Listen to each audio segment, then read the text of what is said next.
Buenos días, alumnos. Today is March 20th, 2020. So let's begin. Let's start with a couple of changes that I have made. I just want you guys to see that I'm going to be posting the objectives and the do now every day on the stream. So I'm going to try to keep everything, all the directions, everything that you need on the stream as much as I can, as consistent as I can to make it easier for you guys. So the first thing we're going to do is let's look at the message I wrote for you guys today. Again, today's date is March 20th, 2020. Our objectives for today are students will be able to take a pre-assessment and complete an About Me activity to learn more about each other. I want to get to know you guys a little bit better.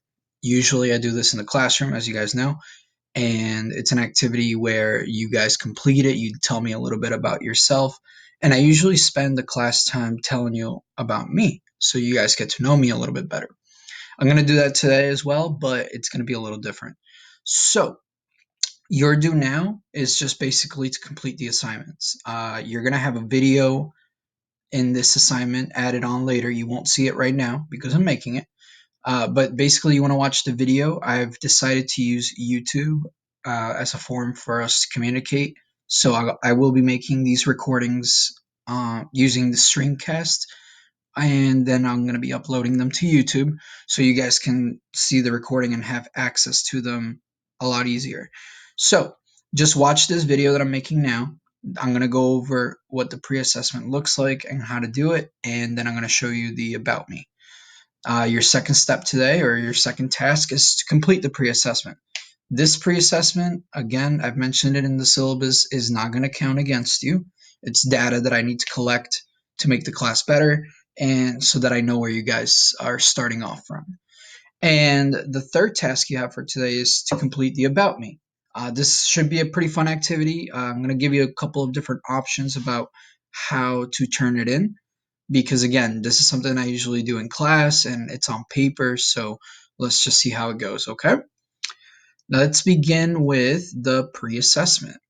So I know that most of you should be familiar with Google Classroom. If not, I'm going to just talk as if you have no idea how to use it. So the stream, you guys are going to see a couple of different tabs that I won't, I'll see a couple different tabs that you won't get to see, but it should look pretty similar.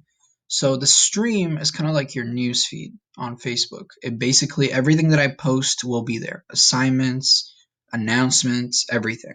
As you can see, yesterday's date is here with the announcement from yesterday, all of the assignments.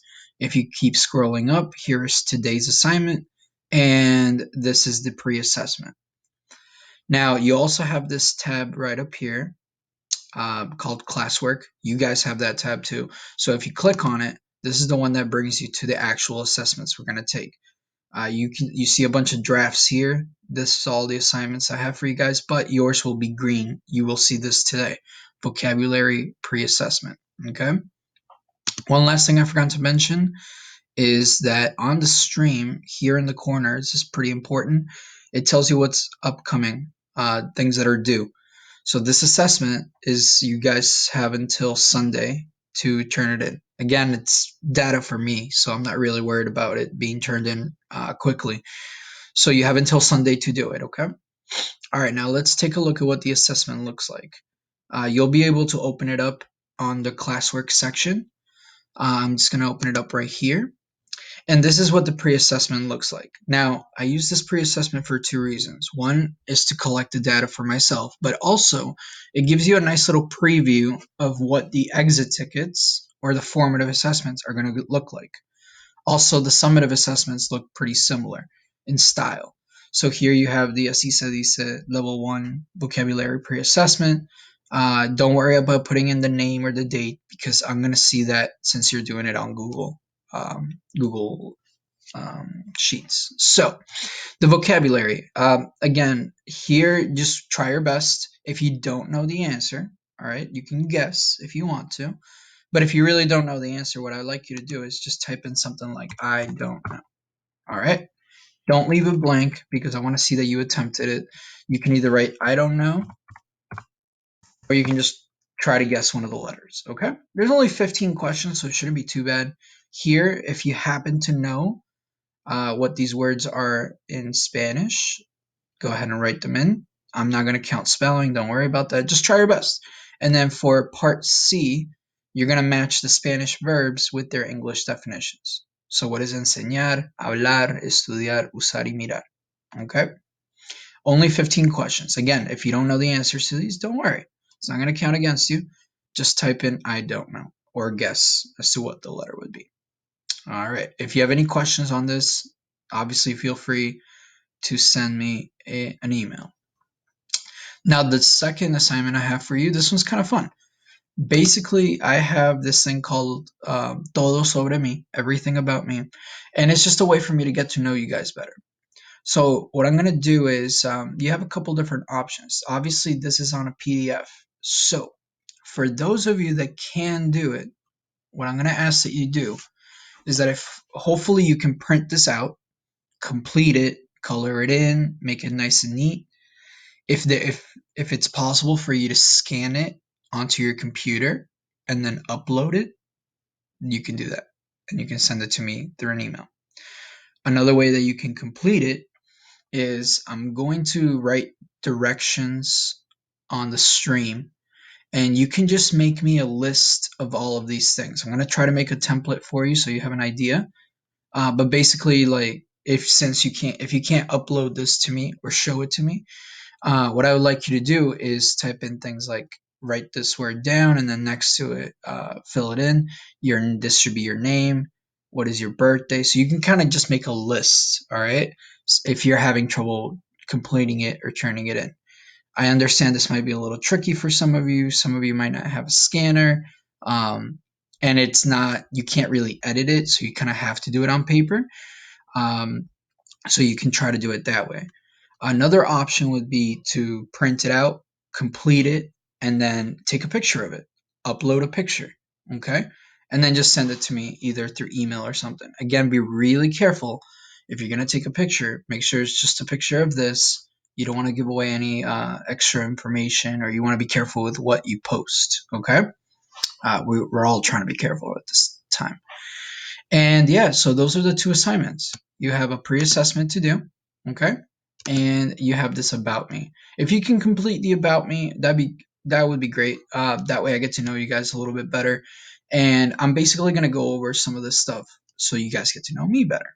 All right. So self-portrait. Unfortunately, I can't take a video of myself, so you're not gonna be able to see what I look like. But if you're really curious, I am trying to update the teacher website. So as soon as I get in touch with Mr. Ayotte and we can figure that out, you should be able to see what I look like, and it tells you a little bit about myself as well. I'm gonna try to get in touch with them this weekend, see if we can do that. Now, nombre means name, okay? Nombre, and my name is Andres. I actually don't mind giving you my name. It's Andres. And let's see, cumpleaños. What do you guys think that is? Probably your birthday, right? So my birthday is in August, August 4th. And let's see, pasatiempos. This looks like it's curricular activities. What do you like to do for fun? Um, I love to play soccer, spend time with my dog and my family, and I really love to travel. One of the things that I've had a great opportunity to do over the years is to travel for educational purposes, for just vacation, and I've actually been to a lot of Spanish speaking countries. So it's something I'm going to be able to share with you as the class goes on. All right. Now, favorite place, I am kind of a homebody, so my favorite place is my house. And my house is where my pets are, where my wife is, and just my loved ones. So I really do like the house. But other than that, definitely I like the outdoors as well. So I gotta say, I like the parks and playing soccer. All right, family. So I currently live with my wife, but it wasn't that long ago I was living with my mom. This is the word for mom, mama. And my mom's name is Marta, and my dad's name is Alex. We all lived in Colombia for a long time, and then we moved to the United States. Hermanos. Hermanos means brothers and sisters. And I don't have a brother, but I do have a sister, and her name is Vanessa. Now, pets. This is the word for pets. Notice right away, I'm going to teach you something. Notice how the word kind of looks like mascot. So there are words in English and in Spanish called cognates. They look very similar to what their definition is. And this is an example. Here you have a word that looks similar to an English word, and they both are pretty close in definition. You have to take the extra step in Spanish sometimes and to get to the English word. But this one, for example, you think of the word mascot. One extra step would be to think about the word pet, and that is the word for pet. Pets, I have a dog. She's 2 years old, and I'll try to see if I can upload a picture or something. And I have a cat named Leo, who's like 4 or 5. He's cool. All right. Favorite music? I love reggaeton. I love hip hop. I love Spanish music. And I guess I do like some of the pop that's out there, like some of the modern music that's out there. It's pretty cool. Rock, but if I like rock, it's definitely what I was influenced by. So rock music from 70s, 60s, a lot of good stuff. My favorite color is purple. Believe it or not, purple.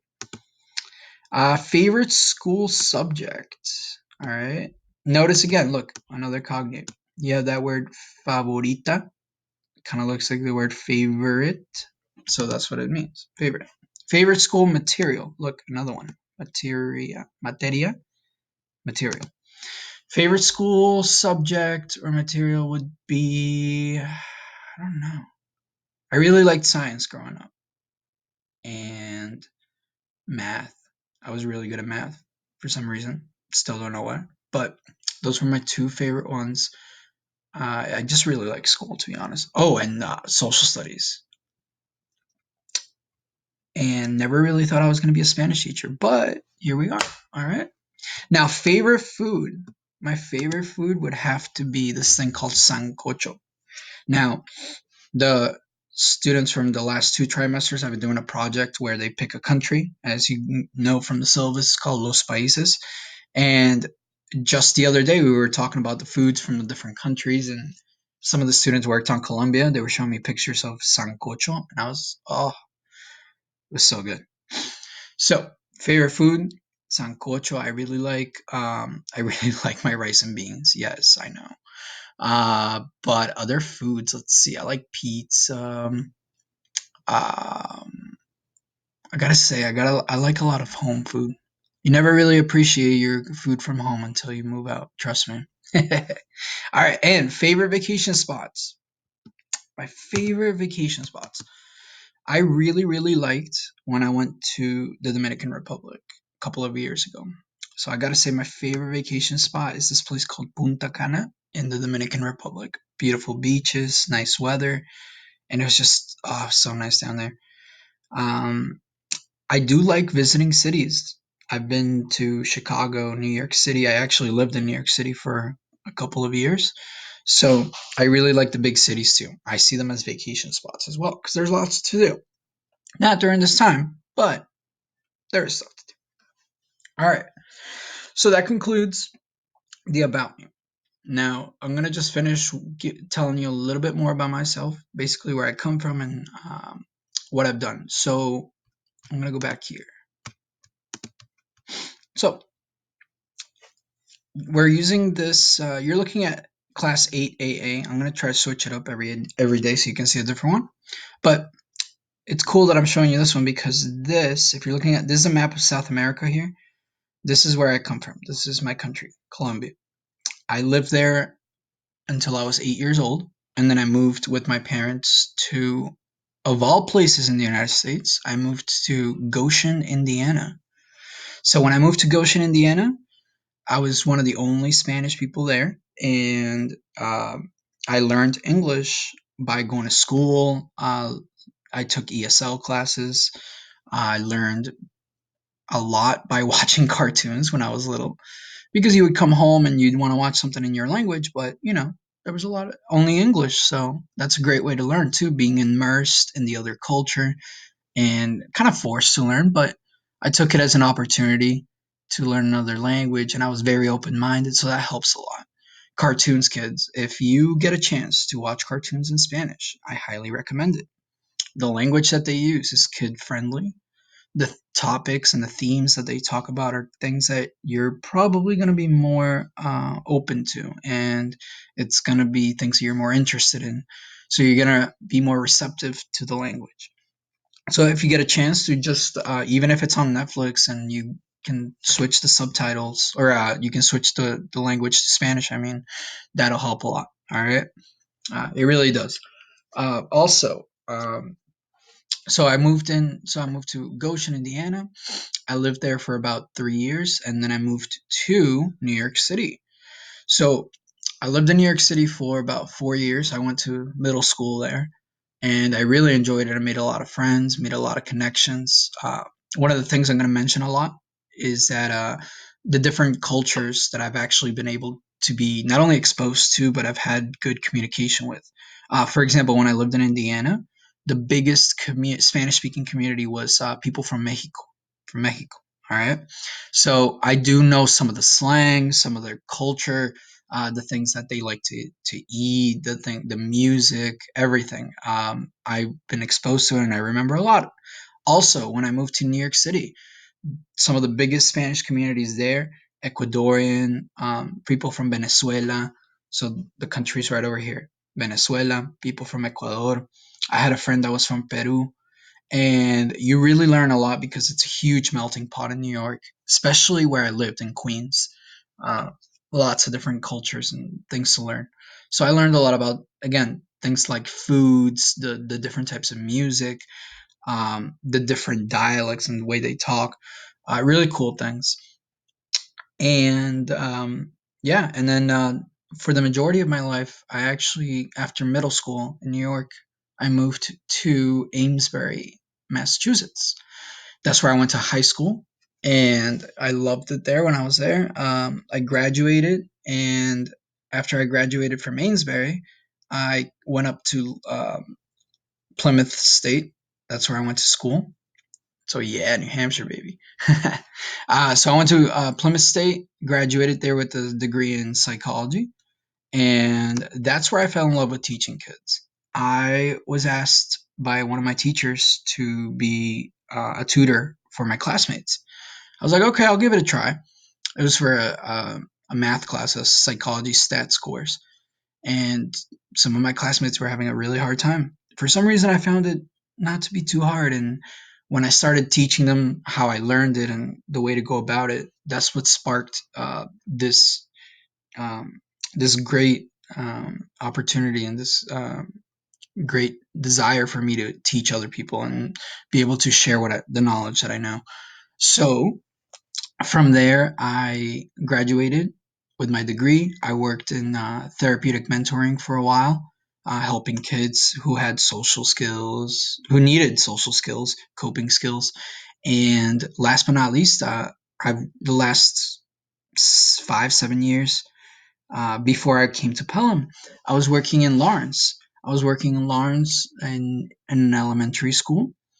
I was an instructional assistant, so I was helping not only the teachers, but I was helping the students who, uh, the majority of them come from the Spanish speaking community, from the Dominican Republic, from Puerto Rico. There is a small Haitian community from Haiti, and it was really cool to work with these kids. Really tough, but really cool, really rewarding. And I gotta say, I loved my time there because not only did I learn the different cultures, but also I was helping. It was helping me to prepare to be a better teacher. I learned a lot of things that teachers have to deal with and do, and hopefully that helps me to become a better teacher overall. But overall, what I took away from it was I worked for 5 years as a instructional assistant, and I was going to school in Merrimack College to get my education degree, my master's. I just graduated with my master's last year, and that's how this opportunity came to work in Pelham. So here we are. Hopefully, You guys are going to enjoy the class. I know it's going to be a little different, but I hope to be able to use these recordings to kind of go over the material. Once we get into the book, I don't want to just give you the assignment and have you work on it. I actually want to go through it so I can explain different things and you don't feel lost, okay? Again, that concludes today's lesson. If you need anything, if you need to reach out, you know my office hours, which begin right now, 9 to 10 and 1 to 2, okay? If you need anything, send me an email. Hope you guys have a great day and good luck with your assignments. Bye bye.